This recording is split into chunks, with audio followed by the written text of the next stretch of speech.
नमस्कार,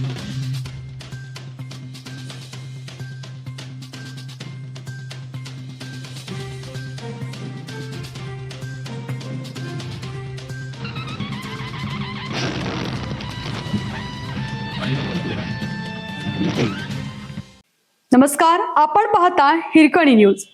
हिरकणी न्यूज प्रत्येक क्षण ताज्या घडामोडी आणि महत्त्वाच्या प्रत्येक बातमीसाठी नेहमी तत्पर. भीमा नदीपात्र कोरडे, वढू येथील पाणीपुरवठा बंद, वाघोलीची पाण्याविना दयनीय अवस्था. पावसाने अद्याप हजेरी न लावल्याने आणि भीमा नदीचं पात्र कोरडं पडल्याने वढू येथील पाणीपुरवठा यंत्रणा बंद केली आहे. त्यामुळे वाघोलीकरांवर पाणी टंचाईचं मोठं संकट ओढवलं असून अनेक भागांमध्ये नागरिकांना पाण्यासाठी वणवण भटकावे लागत आहे.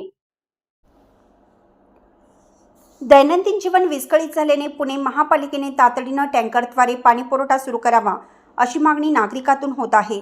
वाघोलीला वढू येथील धरणातून ग्रामपंचायतीच्या काळात उभारण्यात आलेल्या जलवाहिनीद्वारे दररोज सुमारे 5 MLD पाणीपुरवठा केला जातो. मात्र भीमा नदीचे पात्र कोरडे पडल्याने धरणातील पाणी साठ्यावर परिणाम झाला असून पाणीपुरवठा विस्कळीत झाला आहे. परिणामी अनेक भागांमध्ये तीव्र पाणीटंचाई निर्माण झाली आहे. वाघोलीचा पुणे महापालिकेत समावेश होऊन 3 वर्षाहून अधिक कालावधी लोटला असला तरी वाघोलीकरांकडून मोठ्या स्वरूपात कर वसूल करूनही अपेक्षित नागरी सुविधा अद्याप उपलब्ध झालेल्या नाहीत. त्यातच जून महिना संपत आला तरी समाधानकारक पाऊस न झाल्याने नागरिकांच्या अडचणी वाढल्या आहेत.